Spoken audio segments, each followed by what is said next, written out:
Well, it really has been spectacular weather lately, and let's hope it continues. Get the barbecues out. Last weekend, I was lucky enough to be at Windsor Castle to cover the annual cricket match in aid of the Prince Philip Trust, and the weather was perfect.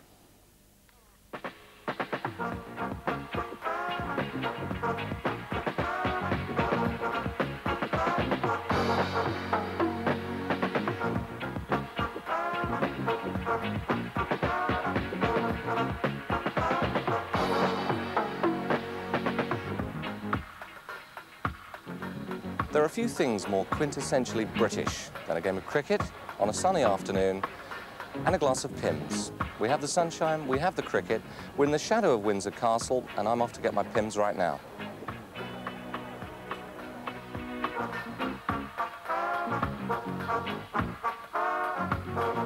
The match is now an integral part of the social calendar in Windsor, and this year the crowd was even bigger than before.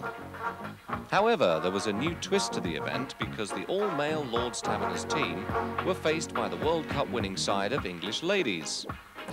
Many congratulations to you for winning the World Cup in ladies cricket, a major achievement. Who did you beat? We beat New Zealand in the final at Lord's last August. And as a result of winning the World Cup and lots of other major achievements in the game, you've been presented with the Daily Express Sports Team of the Year award. Yeah, that was a presentation due last November, I think. It was closely followed by the Sunday Times, won the Sunday Times Team of the Year award. And we also invited to the BBC Sports Personality. Wonderful. How does it feel to be playing so many very well-known cricketers and celebrities today here in the shadow of Windsor Castle?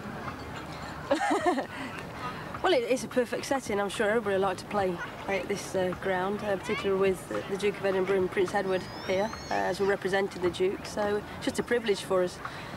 What's next for the England ladies cricket team for the rest of the season? Well, we're playing a lot of charity events like this around the country, and we play a lot of domestic club and county games. Unfortunately, we haven't got a tour this year. We're looking to have a tour next year by the New Zealanders, so that's our main aim for next year. The event raised £10,000 on the day last year, and it's hoped even more will be raised this time around. Going for goals, Henry Kelly and Fraser Hines started the ball rolling by carrying a blanket around the edge of the pitch and getting contributions from the crowd. I believe they even chipped in themselves, and they certainly took money from us. And I'm delighted to welcome star of stage, screen, Emmerdale Farm, and now Emmerdale, Fraser Hines. That's right, yeah. Fraser, welcome. Thank you. Cricket, first love? It is cricket and horses, horse racing cricket. I think a joint first loves. Every Sunday in the summer, I go anywhere to play a game of cricket. In fact, my wife always says, you know, I'm going to get to the date diary first next year because every Sunday's filled in with a cricket match. Your involvement with the Lord's Taverners is not quite as long as your involvement with a well-known TV series. No, I think I was a member of the Lord's Taverners before Emmerdale started. Really? I was a member of the Lord's Taverners when I was in Doctor Who, which was in 1969-70. And Emmerdale started in 72, so I've been a Lord's Taverner longer. And the pace of the programme has changed very, very much indeed over the last few years. It started off as a very sedate soap based on a small farm, and now we've got tails just swishing in the breeze. Now we've got cows flying through the air, aeroplanes landing on us, gunshots. And recently we've been calling Emma Bill Farm with all the police and the sirens. Why do you think it's changed so radically? I don't know. I think the writers and the producers just thought, let's spice it up a little bit. It could have done with a few weeks, I think, after me being nearly drowned rescuing Vic Windsor. It could have done with a few weeks, just maybe rest, see a few sheep, but they decided to go for the post office siege as well. Is it more of a challenge now that you're doing a lot more stuff exterior? It is. To be honest, I've enjoyed the last few weeks creeping about and getting blown up, whether you saw it or not. When the post office blew up, I had to do my own stunt. That was, I had a bit of trepidation when they said we can only do it once, but it takes an hour to set the stunt up. And you've got to do it, Fraser, because you're walking towards the camera. My heart was thumping a little bit, but I quite enjoyed doing it because that, to me, made a nice change from a milking scene or shearing sheep. And what of the future with Emmerdale? I'm taking about a year out of Emmerdale and doing other stuff and just going to watch the horses grow up, and if a nice job comes along, I'll take that. If not, I'll just concentrate on my other business, the stock rearing business. We watch and wait with interest. Fraser, thank you very much indeed. Thank you very much indeed. Thank you. Thank you. I'm delighted to be joined by one of the players of the Lord's Taverners 11, and that's Gavin Campbell from That's Life. Hi, Gavin. Hi, how are you? Welcome. Very good. A sad time for you, actually. After 21 years of That's Life, it's almost all over. Sad, I don't know. Has it come to the end of its natural life, or...? I think 21 years is probably about the right time for it. There's still a lot of work in that field to be done. And no, it's not a sad occasion in the way that you mean. I mean, obviously, there's a slight sadness at its passing. But it's also an occasion to remember all the very good things that we've been involved with, and the very many hundreds, thousands of friends that the programme's had. I mean, I haven't been with it for all the 21 years, I've been with it for 12. But those have been 12 very, very special years in my life. You're an integral part of the team, and it's been very much a team effort all along. Yes, very much so. There are obviously highlights for different members of the team. Has there been a specific highlight for you?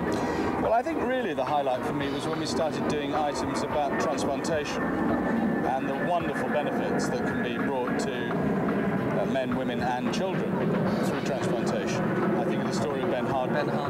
And many, many other kids, the majority of whom have survived, are doing incredibly well. And I myself have become involved in a very major way with the Transplant Sports Association of Great Britain.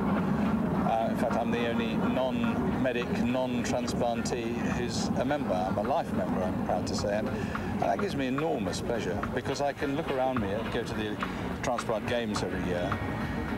We've actually covered the European Transplant Games twice. Yeah. Thousands and thousands of people who otherwise would either have a very low quality of life or would not be alive at all. Kind of a best of That's Life still to come, still to look forward to. Yes, it's going to be a very emotional night. It's going to be an emotional night for you. Yes, that. And pursuant to that, what are you going to be up to? Well, I think I'm probably going to be spending a lot more time with my favourite charity, which is very important to me. And spend a bit more time with the family. And time with the family, yes. I'm going to be doing some holiday programmes, and I've got some projects that are, in the melting pot at the moment. We'll hope to see them come to fruition, hopefully early part of next year. Well, I'm glad that we were able to be part of your last appearance in front of the cameras for at least a little while. Well, until next week. Good. Thank you, Gavin, very much. Thank you.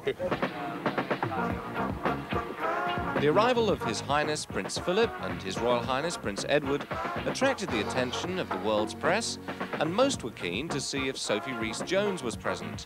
She wasn't, but we were all treated like royalty. One of the most important aspects of any royal event are the pictures that you see in your daily newspaper. And with me is probably the most famous royal photographer of all time, 20 years with the Sun, Arthur Edwards. How are you? Fine, thanks.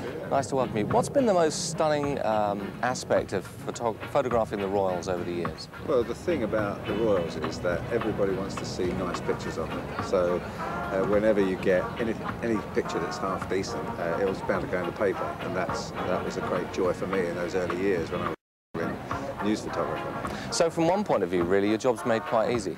Well, during the 80s, when Diana was very, very big, then of course it was everything you did of her just went in the paper. It's not like that anymore. And in fact, one of the reasons we're here today is we're hoping perhaps a new star is about to emerge, and this is Sophie Rhys-Jones, the girlfriend of Prince Edward. And so if she comes along, it might give the rat pack a bit of a release of life. A new dimension. Yeah. It would be fair to say, allegedly, you are Diana's favourite photographer. Well, I've never said that. Others have said it, but I've never said it. I mean, certainly it was during the heady years, I got on very well with her. Obviously, in the last few months when she's taken it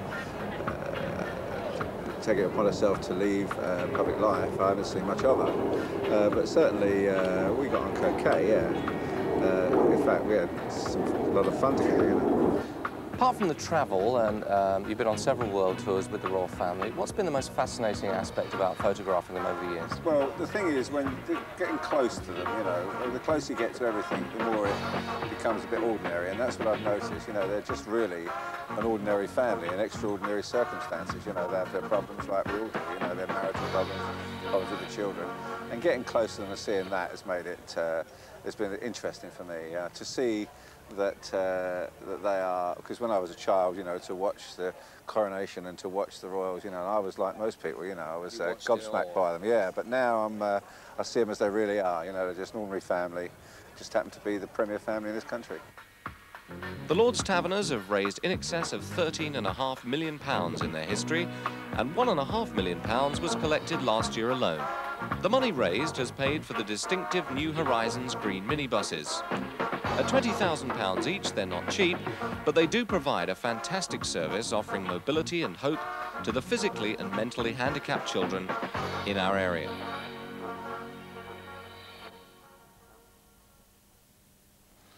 Special thanks to Karen Mooney and the team that she provided us there, really looked after us very well, and also to Kevin McGarry for all his help. It's great to be back, and I hope you've enjoyed the programme. If you'd like to write to us, we'd be delighted to hear from you. The address is, as usual, Scene on 7, WMtv, P.O. Box 7, Slough.